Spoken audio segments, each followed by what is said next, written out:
Pradeep Joshi channel को subscribe करना बिल्कुल फ्री है। सब्सक्राइब करें और इस बेल आइकन को दबाएं हमारे नए वीडियोस सबसे पहले देखने के लिए।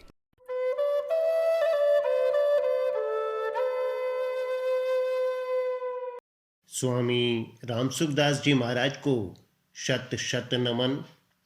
आज का विषय है शरणागत भक्त की 6 विशेषताएं। महाराज जी के शब्दों में, शरणागत भक्त में 6 विशेषताएं होती हैं। पहली, निश्चिंत होना। जब भक्त अपनी मानी हुई वस्तुओं सहित अपने आप को भगवान के समर्पित कर देता है, तब उसको लौकिक पारलौकिक किंचन मात्र भी चिंता नहीं होती।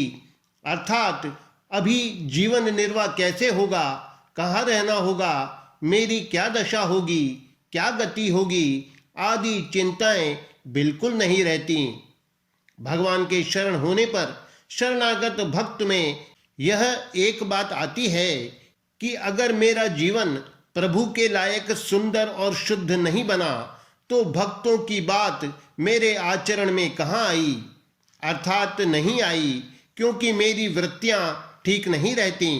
वास्तव में मेरी वृत्तियां हैं ऐसा मानना ही दोष है, वृत्तियां उतनी दोषी नहीं है। मन बुद्धि इंद्रियां शरीर आदि में जो मेरापन है यही गलती है। क्योंकि जब मैं भगवान के शरण हो गया और जब सब कुछ उनके समर्पित कर दिया तो मन बुद्धि आदि मेरे कहाँ रहे। इस वास्ते शरणागत को मन बुद्धि आदि की अशुद्धि की चिंता कभी नहीं करनी चाहिए। अर्थात मेरी वृत्तियां ठीक नहीं हैं ऐसा भाव कभी नहीं लाना चाहिए। किसी कारणवश अचानक ऐसी वृत्तियां आ भी जाएं तो आर्त भाव से हे मेरे नाथ, हे मेरे प्रभु, बचाओ बचाओ बचाओ, ऐसे प्रभु को पुकारना चाहिए, क्योंकि वे मेरे अपने स्वामी हैं, मेरे सर्वसमर्थ प्रभु हैं। तो अब मैं चिंता क्यों करूं। और भगवान ने भी कह दिया है कि तू चिंता मत कर, मां शुचः, इस वास्ते मैं निश्चिंत हूं। ऐसा कहकर मन से भगवान के चरणों में गिर जाओ और निश्चिंत होकर भगवान से कह दो, हे नाथ, यह सब आपके हाथ की बात है, आप जानो। सर्वसमर्थ प्रभु के शरण भी हो गए और चिंता भी करें, ये दोनों बातें बड़ी विरोधी हैं। क्योंकि शरण हो गए तो चिंता कैसी, और चिंता होती है तो शरणागति कैसी। इस वास्ते शरणागत को ऐसा सोचना चाहिए कि जब भगवान यह कहते हैं कि मैं संपूर्ण पापों से छुड़ा दूंगा, तो क्या ऐसी वृत्तियों से छूटने के लिए मेरे को कुछ करना पड़ेगा। मैं तो बस आपका हूँ। हे भगवान, मेरे में वृत्तियों को अपना मानने का भाव कभी आए ही नहीं। हे नाथ, शरीर इंद्रियां प्राण मन बुद्धि ये कभी मेरे दिखे ही नहीं। परंतु हे नाथ, सब कुछ आपको देने पर भी ये शरीर आदि कभी कभी मेरे दिख जाते हैं। अब इस अपराध से मेरे को आप ही छुड़ाइए, ऐसा कहकर निश्चिंत हो जाओ। दूसरा, निर्भय होना। आचरणों की कमी होने से भीतर से भय पैदा होता है और सांप बिच्छू बाघ आदि से बाहर से भय पैदा होता है। शरणागत भक्त के ये दोनों ही प्रकार के भय मिट जाते हैं। इतना ही नहीं, पतंजलि महाराज ने जिस मृत्यु के भय को 5वां क्लेश माना है और जो बड़े बड़े विद्वानों को भी होता है, वह भय भी सर्वथा मिट जाता है। अब मेरी वृत्तियां खराब हो जाएंगी, ऐसा भय का भाव भी साधक को भीतर से ही निकाल देना चाहिए। क्योंकि मैं भगवान की कृपा में तरांतर हो गया हूँ, अब मेरे को किसी बात का भय नहीं है। इन वृत्तियों को मेरी मानने से ही मैं इनको शुद्ध नहीं कर सका, क्योंकि इनको मेरी मानना ही मलिनता है। ममता मल जरी जाई, इस वास्ते अब मैं कभी भी इनको मेरी नहीं मानूंगा। जब वृत्तियां मेरी हैं ही नहीं तो मेरे को भय किस बात का। अब तो केवल भगवान की कृपा ही कृपा है, भगवान की कृपा ही सर्वत्र परिपूर्ण हो रही है।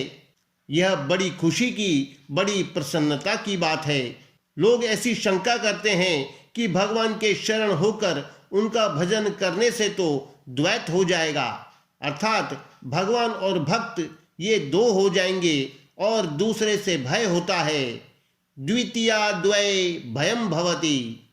पर यह शंका निराधार है। भय द्वितीय से तो होता है, पर आत्मीय से भय नहीं होता, अर्थात भय दूसरे से होता है, अपने से नहीं। प्रकृति और प्रकृति का कार्य शरीर संसार द्वितीय है, इस वास्ते इनसे संबंध रखने पर ही भय होता है, क्योंकि इनके साथ सदा संबंध रह ही नहीं सकता। कारण यह है कि प्रकृति और पुरुष का स्वभाव सर्वथा भिन्न भिन्न है।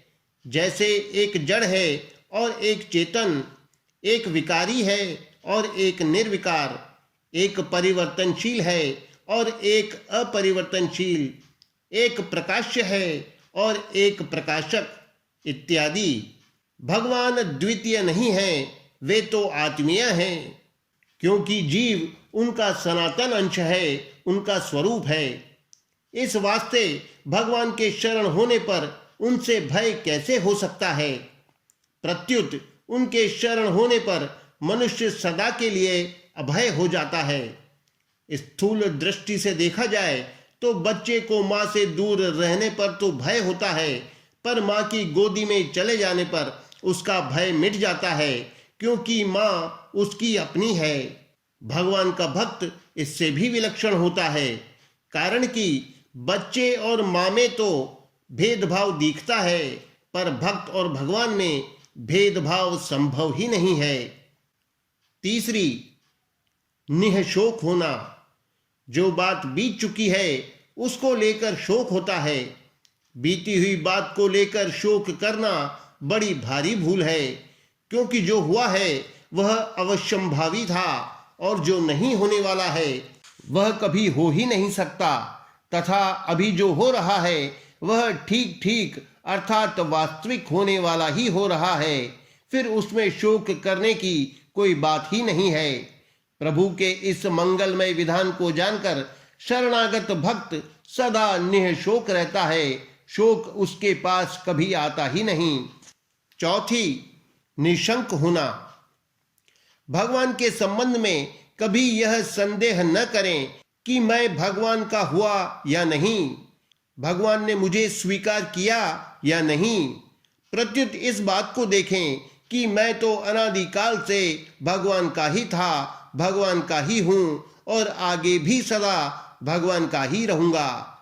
मैंने ही अपनी मूर्खता से अपने को भगवान से अलग विमुख मान लिया था, परंतु मैं अपने को भगवान से कितना ही अलग मान लूं तो भी उनसे अलग हो सकता ही नहीं और होना संभव भी नहीं।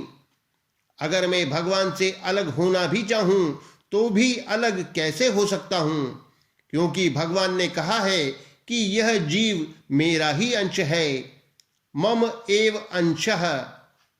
इस प्रकार मैं भगवान का हूं और भगवान मेरे हैं। इस वास्तविकता की स्मृति आते ही शंकाएं संदेह मिट जाते हैं। शंकाओं संदेहों के लिए किंचन मात्र भी गुंजाइश नहीं रहती। पांचवी, परीक्षा न करना। भगवान के शरण होकर ऐसी परीक्षा न करें कि जब मैं भगवान के शरण हो गया हूं तो मेरे में ऐसे ऐसे लक्षण घटने चाहिए।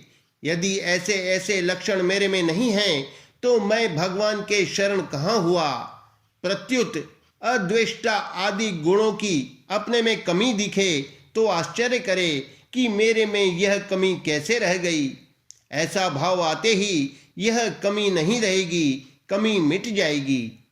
कारण कि यह उसका प्रत्यक्ष अनुभव है कि पहले अद्वेष्टा आदि गुण जितने कम थे उतने कम अब नहीं हैं। शरणागत होने पर भक्तों के जितने भी लक्षण हैं वे बिना प्रयत्न किए ही आते हैं। छठी, विपरीत धारणा न करना। भगवान के शरणागत भक्त में यह विपरीत धारणा भी कैसे हो सकती है कि मैं भगवान का नहीं हूं, क्योंकि यह मेरे मानने अथवा न मानने पर निर्भर नहीं है। भगवान का और मेरा परस्पर जो संबंध है वह अटूट है, अखंड है, नित्य है। मैंने इस संबंध की तरफ ख्याल नहीं किया, यह मेरी गलती थी। अब वह गलती मिट गई तो फिर विपरीत धारणा हो ही कैसे सकती है।